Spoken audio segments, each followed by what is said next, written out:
ప్రపంచవ్యాప్తంగా ఉన్న తెలుగు ప్రజలందరికీ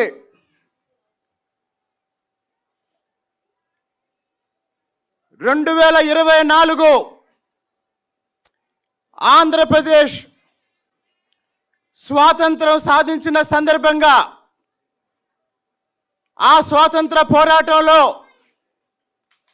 ఎన్నికలకు ముందు 5 సంవత్సరాలు ఎన్నికల సమయంలోనూ మీరు పోషించిన పాత్రకి మీకందరికీ పాదాభివందనాలు తెలియజేస్తూ కృతజ్ఞతలు శుభాకాంక్షలు తెలియజేస్తూ సినిమా రంగంలో ఎవరెస్ట్ శిఖరం లాంటి ఎన్టీఆర్ గురించా సినిమా నటుడుగానే ఉంటూ రాజకీయాల్లోకి రాకముందే తెలుగు సమాజం ఎప్పుడు సంక్షోభంలో ఉన్నా జోలపట్టి జాతి కోసం నిలబడ్డ ఎన్టీఆర్ గురించా లేకపోతే ఒక రాజకీయ పార్టీ పెట్టి దేశ చరిత్రలోనే అతి తక్కువ సమయంలో ఆనాటి దేశ రాజకీయాల్లో కాంగ్రెస్ పార్టీకి ఇందిరాగాంధీకి ఎదురులేని రోజుల్లో అలాంటి కాంగ్రెస్ పార్టీని ఇందిరాగాంధీని రికార్డు సమయంలో ఓడించి ముఖ్యమంత్రి అయి ఒక సామాజిక విప్లవానికి ఒక రాజకీయ విప్లవానికి ఒక ఆర్థిక విప్లవానికి తెలుగు సమాజంలో పునాదులు వేసిన ఎన్టీఆర్ ఏ ఎన్టీఆర్ గురించి మాట్లాడుకోవాలి ఏ ఎన్టీఆర్ గురించి మాట్లాడుకోవాలన్నా ఇప్పుడు కాదు ఇంకా ఒక 100 సంవత్సరాల తర్వాత కూడా NTR will be always relevant. మనం చాలామంది హీరోలను చూసాం, వాళ్ళు సినిమాలు మానేసిన తర్వాత వాళ్ళని ప్రేక్షకులు మర్చిపోయారు, వాళ్ళు మరణించిన తర్వాత వాళ్ళని సమాజం మర్చిపోయింది.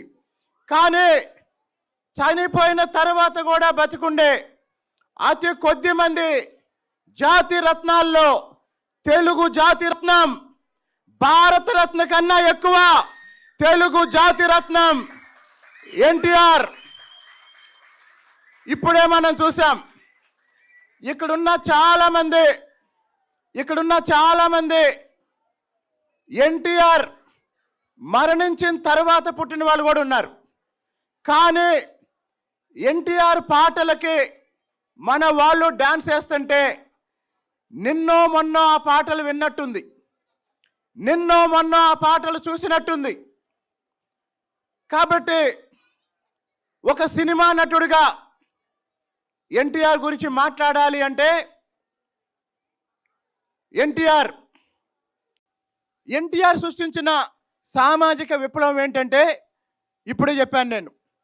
ఈరోజు తెలంగాణలో బీసీలు ఆత్మగౌరవంతో బతుకుతున్నారంటే, ఈరోజు ఆంధ్రప్రదేశ్లో అయ్యన్న పాత్రుడు గారు లాంటి ఒక బీసీ నాయకుడు శాసనసభాపతిగా ఆగలిగాడంటే, ఈరోజు కేంద్రంలో రామ్మోహన్ నాయుడు లాంటి ఒక బీసీ యువనేత కేంద్ర మంత్రి కాగలిగాడంటే దానికి కారణం ఆ రోజు ఎన్టీఆర్ వేసిన పునాది, ఈరోజు చంద్రబాబు నాయుడు గారు అందిస్తున్న ప్రోత్సాహం.